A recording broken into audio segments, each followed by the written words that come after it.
நியாயமாக பார்த்தீங்கன்னா கல்லூரி நிர்வாகம் காவல்துறை கிட்ட போயிருக்கணும். ஒன்று சைல்டு வெல்ஃபேர் கிட்ட போயிருக்கணும். ஸோ இது ரெண்டுமே வந்து மேனேஜ்மெண்ட் பண்ணலை. அது முதல் குற்றம் வந்து கல்லூரி நிர்வாகம் பண்ணியிருக்காங்க. பசங்க வந்து ஃபோன் சுவிட்ச் ஆஃப் பண்ணி தர ஃபோன் வந்து ரிட்டன் வந்து அவங்க வாங்கும்போது ஆன் ஆகி வந்து அடிப்படையில் ஒரு ப்ரெஸ்ஸுங்கிறவங்க இந்த மாதிரி இஷ்யூஸை எக்ஸ்போஸ் பண்ணுறதுல ஒரு பெரிய ரோலை வந்து ப்ளே பண்ண வேண்டியவங்க. ஆனால் அவங்க வந்து இப்படி வந்து ஒரு இஷ்யூ வந்து மாற்றி அமைக்கிறதுங்கிறது ஏற்றுக்கவே முடியாது. கடைசியாக நீங்கள் அந்த வீடியோ கிளிப்ஸில் பார்த்தாலே தெரியும், எஸ்எஃப்ஐனுடைய மாநில தலைவர் தான் வந்து அதை தடுத்தே விடுவார். உங்களுக்கு அதை பார்த்தாலே வந்து தெரிஞ்சிருக்கும். ஆனால் அவர் மேலே தான் ஃபஸ்ட்டு அந்த போலீஸ் வந்து கையே வச்சிருப்பாரு. கன்சர்னோட போயிருக்காங்களோ இல்லை வித்தவுட் கன்சர்ன் அவங்க பாய் ஃப்ரெண்டோட எக்ஸ் ஆர் ஒய் எப்படி போயிருந்தாலுமே அந்த பொண்ணு வந்து மைனர் பிலோ 18 ஏஜ்ல தான் இருக்காங்க. ஸோ அந்த மாணவி எப்படி போயிருந்தாலுமே நிர்வாகம் வந்து ஒரு கம்ப்ளைண்ட் பண்ணியிருக்கணும். நியாயமா சைல்டு வெல்ஃபேர் பேசியிருக்கணும், போலீஸ் ஸ்டேஷன் வந்து கம்ப்ளைண்ட் கொடுக்கணும், அதை வந்து சட்டப்படி வந்து மூவ் பண்ணியிருக்கிறதா இதான் ப்ரொசீஜர். காவல்துறைக்குமே இதை பற்றின ஒரு புரிதலே இல்லைங்கிறது ரொம்ப வருத்தம் அளிச்சது அப்படின்றது தான்.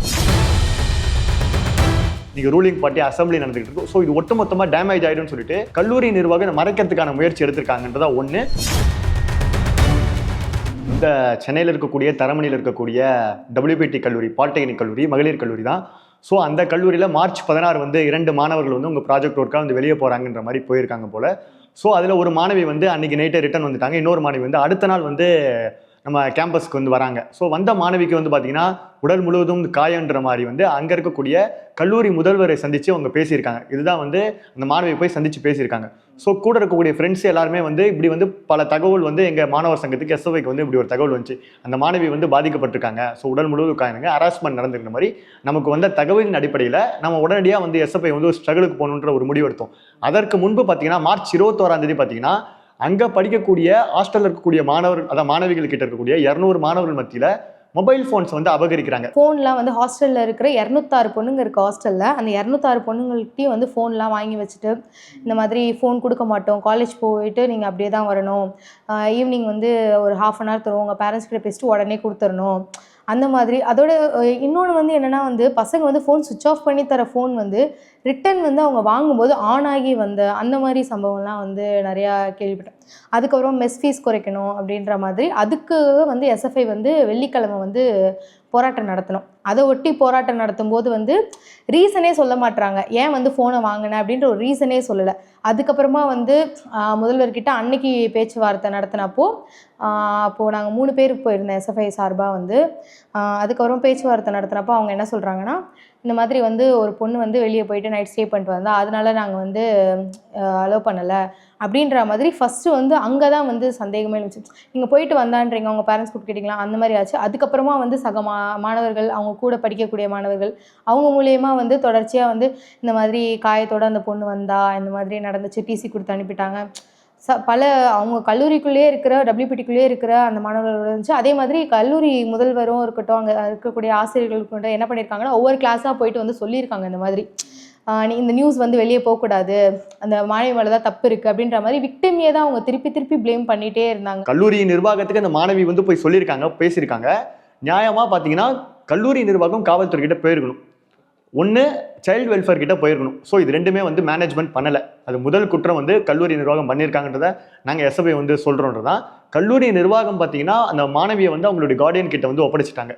ஸோ இந்த இஷ்யூஸ்லாம் நடந்தது, அவங்க கார்டியனை கூப்பிட்டு பேசி ஒரு லெட்டர் வாங்கி எழுதி ஸோ அனுப்பிட்டாங்க அவங்கள வந்து. ஸோ என்னன்னா லாஸ்ட்டாக பார்த்தீங்கன்னா அந்த மாணவி தான் வந்து பாதிக்கப்பட்டிருக்கு, தப்பு பண்ணியிருக்காங்க, ஸோ அவங்க பாய் ஃப்ரெண்டோட வந்து போயிருக்காங்க. ஸோ இப்படின்ற மாதிரி அந்த பாதிக்கப்பட்ட மாணவியை ப்ளேம் பண்ணக்கூடிய வேலைகளே கல்லூரி மேனேஜ்மெண்ட் பண்ணாங்க. எங்களுடைய பேச்சுவார்த்தையிலேருந்து நாங்கள் பார்த்தது அதுதான்றதான். 2ஆம் கட்ட பேச்சுவார்த்தை வந்து காவல்துறையிட வந்து நடந்துச்சு. ஐஓ வந்திருந்தாங்க. இந்த கேஸை ஹேண்டில் பண்ண இன்வெஸ்டிகேஷன் ஆஃபீஸர் ஐஓ வந்திருந்தாங்க. ஸோ அவங்களோட பேசும்போது பார்த்தீங்கன்னா ஒரு புறம் கல்லூரி முதல்வர் வந்து மாறி பேசுகிறாங்க, இன்னொரு சைடு ஐஓ வந்து மாறி பேசுகிறாங்க. ஒரு தெளிவான ஒரு புரிதல் இல்லை. சட்டம் சம்மந்தமாக போக்சோ சட்டம் சம்மந்தமாக உங்களுக்கு புரிதல் இல்லை, என்ன ஆக்ட், என்ன சட்டம், என்ன வலியுறுத்துது, எப்படி ஒரு கைட் பண்ணணும், போக்சோவை எப்படி ஹேண்டில் பண்ணணும், ஸோ இது எதுவுமே நாலேஜே இல்லாமல் வந்து இந்த கேஸை வந்து ஹேண்டில் பண்ணாங்கன்றதான் வந்து நாங்கள் வந்து குற்றம் வச்சோம். பாலியல் சீண்டலுக்கு உள்ளாக்கப்பட்ட ஒரு பெண் வந்து, அதுவும் ஒரு மாணவி வந்து ஒரு ட்ராமாட்டிக் ஸ்டேட்டில் இருப்பாங்கன்னு சொல்லுவோம். அப்போ அவங்கள அணுகிறதுல ஒரு சில சிரமங்கள் இருக்கும், நிர்வாகத்துக்குமே சரி காவல்துறைக்கும் சரி. அதனால தான் நம்ம என்ன சொல்கிறோம்னா சைல்டு வெல்ஃபேர் டிபார்ட்மெண்ட்டுக்கு முதல்ல இன்ஃபார்ம் பண்ணணும். சைல்டு வெல்ஃபேர்லேருந்து வந்தாங்கன்னா அவங்க வந்து ஒரு மெடிக்கல் அஃபீஷியல் இருப்பாங்க, அது இல்லாமல் ஒரு சைக்காலஜிக்கல் ஆஃபீஸர் இருப்பாங்க. இவங்க 2 பேரும் முதல்ல அவங்ககிட்ட அணுகி பேசி அதுலேருந்து அவங்க கொடுக்குற ரிப்போர்ட்லேருந்து தான் எஃப்ஐஆரையோ மேற்கொள்ளணும் அப்படின்றது. அது இல்லாமல் வந்து இவங்க டைரெக்டாக வந்து கார்டியனை கூப்பிட்டு கொடுத்துருக்காங்கங்கிறது எங்களை முதல்ல ஏற்றுக்கவே முடியல. இப்போ இது சம்மந்தமாக அவங்க கேட்கும்போது இதுதான் எங்களோட ப்ரொசீஜர், இத்தனை காலமாக நாங்கள் இதை தான் வந்து ஃபாலோ பண்ணிட்டு வரோம் அப்படிங்கிறது சொல்லியிருக்காங்க. அப்போ இது எப்படி ஏற்றுக்க முடியும்? ஒரு முதல்வராக இருக்கவங்களுக்கு இந்த பேசிக்கான ஒரு சென்ஸ் கூட இருக்காதா? ஒரு மாணவியை, அதுவும் ஒரு பாலியல் துன்புறுத்தலுக்கு ஆளாக்கப்பட்ட ஒரு மாணவியை எப்படி ஹேண்டில் பண்ணணும் அப்படிங்கிற சம்மந்தமான ஒரு நாலேஜே இல்லாதங்கிறது வருத்தம் அளிக்குது அப்படின்றது தான். ஸோ ஒட்டுமொத்தமாக அது பேச்சுவார்த்தையில் வந்து பார்த்தீங்கன்னா காவல்துறையினுடைய இன்ஸ்பெக்டர் தான், அனைத்து மகளிரினுடைய காவல்துறை இன்ஸ்பெக்டர் ப்ளஸ் இன்னொரு இன்ஸ்பெக்டர் வந்து பார்த்தீங்கன்னா என்னுடைய கொஸ்டினுக்கு வந்து பதில் சொல்ல முடியாமல் வெளியேறிட்டாங்க. ஸோ என்னன்னா இதுலேருந்து பார்த்தீங்கன்னா இந்த கேசஸ் முழுவதும் பார்த்தீங்கன்னா அந்த மாணவியை வந்து பிளேம் பண்ணி இந்த மாணவிக்கு எதிராக தான் வந்து இந்த கல்லூரி நிர்வாகம், தமிழ்நாட்டுடைய காவல்துறை செயல்பட்டாங்கன்ற பார்த்தோம். ஸோ அந்த அடிப்படையில் தான் 2 கட்ட பேச்சுவார்த்தை நாங்கள் நடத்தினோம், பேசணும். எதுலையுமே வந்து எங்களுக்கு உடன்பாடு எட்டாதபடியில் தான் வந்து 3வது கட்டமாக வந்து நாங்கள் வந்து ஒரு முற்றுகை போராட்டம் வந்து நாங்கள் அறிவித்தோம். ஐயோ வந்து 1.5 மணி நேரம் ஆகியுமே வந்துட்டு எங்களை வந்து உள்ளேயே கூப்பிடலை.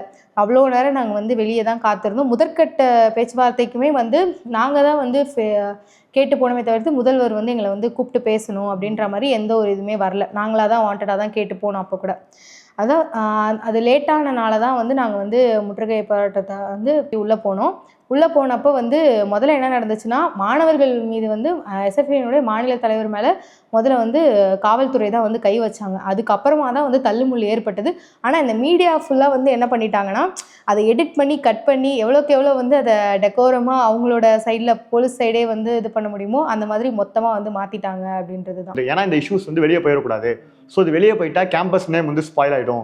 நீங்கள் ரூலிங் பார்ட்டி அசம்பிளி நடந்துகிட்டு இருக்கும். ஸோ இது ஒட்டுமொத்தமாக டேமேஜ் ஆகிடும்னு சொல்லிட்டு கல்லூரி நிர்வாகம் இதை மறைக்கிறதுக்கான முயற்சி எடுத்திருக்காங்கன்றதா ஒன்று.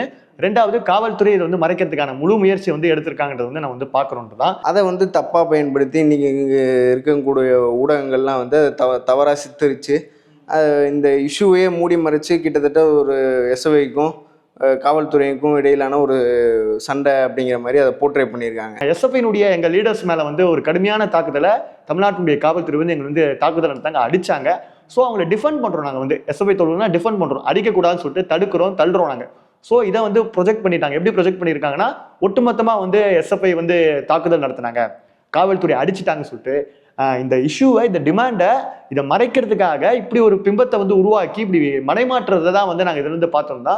ஸோ 3வது கட்டமாக வந்து நாங்கள் வந்து போய் உள்ளே சந்தித்து பேசி, இன்ஸ்பெக்டர் வந்திருந்தாரு, அவங்களோட பேசணும். நாங்கள் இந்த பேச்சுவார்த்தையில் முழுமையாக வந்து நாங்கள் வந்து நீங்கள் சொல்கிற கைட்லைன்ஸில் இந்த சட்டம் என்ன சொல்லுதோ, என்ன சட்டம் கைட்லைன்ஸ் வழிகாட்டுதோ, ஸோ இந்த அடிப்படையில் இந்த கேஸை நாங்கள் ஹேண்டில் பண்ணுறோம், எங்களுக்கு 2 நாள் டைம் கொடுங்கன்னு சொல்லி கேட்டாங்க. ஸோ அந்த அடிப்படையில் எங்களுடைய போராட்டத்தை நாங்கள் தள்ளி வச்சோம். ஏன்னா இந்த மாதிரியான ஒரு சூழலில் ஊடகங்களுக்கு வந்து ஒரு மிகுந்த ஒரு பொறுப்பு இருக்குது அப்படின்றது தான். இந்த இப்போ அடிப்படையில் ஒரு ப்ரெஸ்ஸுங்கிறவங்க இந்த மாதிரி இஷ்யூஸை எக்ஸ்போஸ் பண்ணுறதுல ஒரு பெரிய ரோலை வந்து ப்ளே பண்ண வேண்டியவங்க. ஆனால் அவங்க வந்து இப்படி வந்து ஒரு இஷ்யூ வந்து மாற்றி அமைக்கிறதுங்கிறது ஏற்றுக்கவே முடியாது அப்படின்றது தான். அது ஏபிவிபி வந்து சொல்கிறதெல்லாம் வந்து அடிப்படையில் எல்லாமே கான்ட்ரடிக்டரியாக இருக்கிறது தான். ஏன்னா இன்றைக்கி ஏபிவிபி எடுத்துக்கிட்டோம்னா செயல்பாடுகளை இன்றைக்கி ஜேஎன்யூவில் ஆரம்பித்து எந்த ஒரு கேம்பஸாக இருந்தாலும் போய் ஒரு அடிதடி கலாச்சாரத்தை இன்ட்ரடியூஸ் பண்ணக்கூடிய ஒரு மாணவர் அமைப்பாக ஏபிவிபி தான் இருக்குது. ஆனால் இன்றைக்கி வந்து காவல்துறை ஒரு நீதிக்காக, ஒரு மாணவிக்காக வந்து போராடுறோங்கிற பட்சத்தில் அங்கே போலீஸ்க்கு ஆதரவாக இல்லைனாலுமே இதை ஒரு சண்டையாக வந்து சித்தரிக்குங்கிறது தப்பு அப்படின்றது. கடைசியாக நீங்கள் அந்த வீடியோ கிளிப்ஸில் பார்த்தாலே தெரியும், எஸ்எஃப்ஐனுடைய மாநில தலைவர் தான் வந்து அதை தடுத்தே விடுவார். உங்களுக்கு அதை பார்த்தாலே வந்து தெரிஞ்சிருக்கும். ஆனால் அவர் மேலே தான் ஃபஸ்ட்டு அந்த போலீஸ் வந்து கையே வச்சிருப்பாரு. கடைசியில் தடுத்து விடுத்ததும் வந்து அவர் தான்.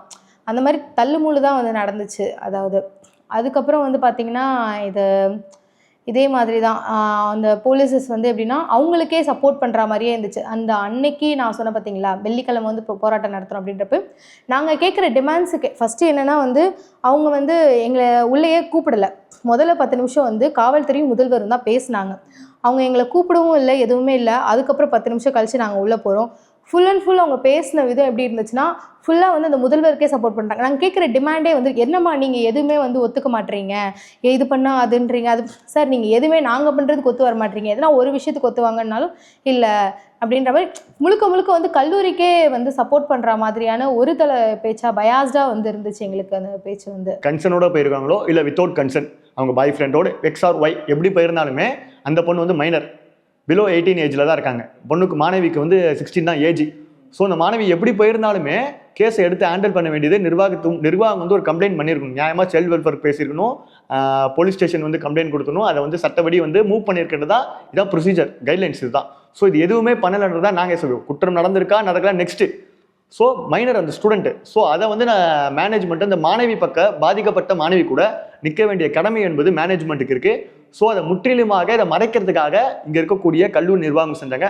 ஸோ அதனால தான் நாங்கள் அதை கண்டித்து நாங்கள் முற்றுகை போராட்டமாக அறிவித்து நாங்கள் உள்ளேறணுன்றதான் இன்னைக்கு நியூஸ். என்னன்னு பார்த்தீங்கன்னா, இன்னைக்கு வந்து அந்த பாதிக்கப்பட்ட மாணவி வந்து சைல்டு வெல்ஃபேர்லேருந்து வந்திருக்காங்க, பேசியிருக்காங்க, இதெல்லாம் நடந்துச்சு, இதெல்லாம் வந்து நடந்திருக்குன்ற மாதிரி பேசியிருக்காங்க. ஸோ ஃபைனலாக வந்து பார்த்தீங்கன்னா போக்சோவில் வந்து வழக்கு பதிவு செஞ்சுருக்காங்கன்றதான் எஸ்எஃப்ஐனுடைய போராட்டத்தின் விளைவாக இன்னைக்கு வந்து ஒரு உண்மை சம்பவம் வந்து வெளியே வந்திருக்குன்றதா நாங்கள் வந்து பார்க்குறோம். காவல்துறைக்குமே இதை பற்றின ஒரு புரிதலே இல்லைங்கிறது ரொம்ப வருத்தம் அளிச்சது அப்படின்றது தான். இன்றைக்கி வந்து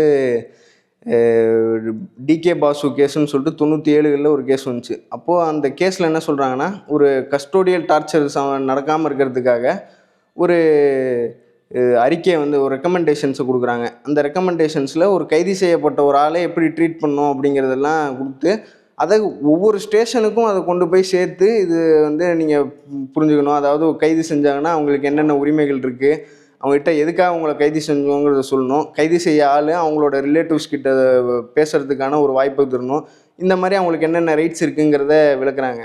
ஆனால் இன்றைக்கி அதே போல் இன்றைக்கி இருக்கக்கூடிய தமிழ்நாடு காவல்துறைக்கு இந்திய காவல்துறையுமே சொல்லலாம் வந்து இது சம்மந்தமான, அதாவது ஒரு பாலியல் சம்மந்தமான ஒரு துன்புறுத்தலுக்கு உள்ளாக்கப்பட்ட ஒரு விக்டிமை எப்படி ஹேண்டில் பண்ணோம், அந்த கேசஸை எப்படி ஹேண்டில் பண்ணுங்கிற சம்மந்தமாக ஒரு ப்ரொசீஜர்ஸை வந்து கொடுத்து அதை ஃபாலோ பண்ணணுன்னு சொல்ல வேண்டிய தேவை இருக்குது அப்படின்றது தான் அடிப்படையில். அந்த பொண்ணு பாதிக்கப்பட்ட உடனே அவங்க என்ன சொல்கிறாங்க, ஐஓ என்ன சொல்கிறாங்கன்னா, நாங்கள் வந்து போலீஸ் ஸ்டேஷன் கூப்பிட்டு போனோம். அதாவது அந்த சட்டமே என்ன சொல்லுதுன்னா, ஒரு யூனிஃபார்ம்டு ஆஃபீஸரே வந்து அவங்கள இது பண்ணக்கூடாதுன்னு, இன்ட்ராகேட் பண்ணக்கூடாது, அவங்கள சம்மந்தமாக பேசக்கூடாது. ஆனால் என்ன பண்ணாங்கன்னா, போலீஸ் ஸ்டேஷனுக்குள்ளார கூட்டிகிட்டு போய் விசாரிக்குங்கிறது என்ன போக்கு அப்படிங்கிறது இருக்குது. அப்போ அவங்கள உள்ளே கூப்பிட்டு போகணுங்கிறாங்க. சைல்டு வெல்ஃபேர்லேருந்து அவங்க தான் கூட்டிகிட்டே வந்தாங்க, சைல்டு லைன்லேருந்து தான் போலீஸ் ஸ்டேஷனுக்கே கூப்பிட்டு வந்தான்னு சொல்கிறாங்க. இப்போ இவ்வளோ இஷ்யூஸ் இருக்கும்போது போலீஸுக்கே வந்து இதை எப்படி ஒரு ஹேண்டில் பண்ணுறதுங்கிறது ஒரு தெளிவான ஒரு பார்வை இல்லை அப்படின்றது தான். கல்லூரி நிர்வாகம் இல்லை, இன்னைக்கு தமிழ்நாடு முழுக்க பார்த்தீங்கன்னா இன்றைக்கி பெண்கள் மீதும் குழந்தைகள் மீதும் மாணவிகள் மீதான பாலியல் வன்முறை என்பது அதிகரிச்சுக்கிட்டே இருக்குது. நாங்கள் எஸ்எஃப்ஐ நாங்கள் என்ன டிமாண்ட் பண்ணுறோம்னா, நீங்கள் செக்ஸ் எஜுகேஷன், ஆண்னா யார், பெண்ணா யார், பாலினம் சமத்துவம், ஜெண்டர் சம்மந்தமான கல்வியில் ஒரு புரிதலை வந்து மாணவர்கள் மத்தியில் வந்து ஏற்படுத்தணும், மாணவர்கள் மத்தியில் கொண்டு போய் சேர்க்கணுன்றதை நாங்கள் எஸ்எஃப்ஐ டிமாண்ட் பண்ணுறோம். ரெண்டாவது, ஐசிசி கமிட்டி. இன்றைக்கி வந்து எந்த கேம்பஸ்லாவது ஐசிசி கமிட்டி செயல்படுதான்னு கேட்டால் எல்லாமே வந்து ஒரு கொஸ்டின் மார்க்காக இருக்குது. நீங்கள் சமீபத்தில் அண்ணா யூனிவர்சிட்டியுடைய போராட்டத்தை நம்ம பார்த்துருப்போம். நம்ம வந்து எஸ்எஃப்ஐ வந்து போராட்டம் நடத்துகிறோம். அங்கே போய் மாணவர்கள்லாம் சந்திச்சு பேசும்போது ஐசிசி கமிட்டி ஒன்று இருக்கான்னு கேட்டால் மாணவர்களுக்கு தெரியல, ஒரு டிஸ்பிளே பண்ணணும். எதுவுமே வந்து மாணவர்களுக்கு ஒரு அவேர்னஸே இல்லை, கேம்பஸில் அதில் எதுவுமே கொடுக்கறது இல்லைன்றதா வந்து தெரியுது. இதுக்கு முன்னாடி வந்து கலாஷத்ராவில் வந்து நம்ம வந்து எஸ்எஃப்ஐ மாதர் சங்கம், டிஒஎஃப் எல்லாம் நாங்கள் வந்து போராட்டம் நடத்தணும். ஸோ அங்கேயும் அதே சிரமங்கள் தான். ஐசிசி வந்து மாணவர்களுக்கு தெரியாமல் தான் இருக்குது. அதற்கு முன்னாடி சென்ட் தாமஸ் காலேஜில் இதே செக்ஸுவல் ஹராஸ்மெண்ட் இஷ்யூ. இப்படி கண்டினியூவாக பார்த்தீங்கன்னா நீ கேம்பஸில் கல்வி வளாகத்தில் பாலியல் வன்முறைகள் என்பது அதிகரிச்சுக்கிட்டே இருக்குன்றதா பேசிக்காக இன்றைக்கி வந்து எஜுகேஷனில் வந்து ஒரு மாற்றத்தை வந்து நாங்கள் வந்து கொண்டு வரணுன்றதை விரும்புகிறோன்றதா. கூடுதலாக ஐசிசி கமிட்டி முறையாக செயல்படுவதை தமிழ்நாடு அரசு ஒரு கண்காணிப்பு குழுவை அமைத்து அதை கண்காணிக்க வேண்டியது அவசியம் என்பதை நாங்கள் வந்து வலியுறுத்துறோம் தான் எஸ்எஃப்ஐ.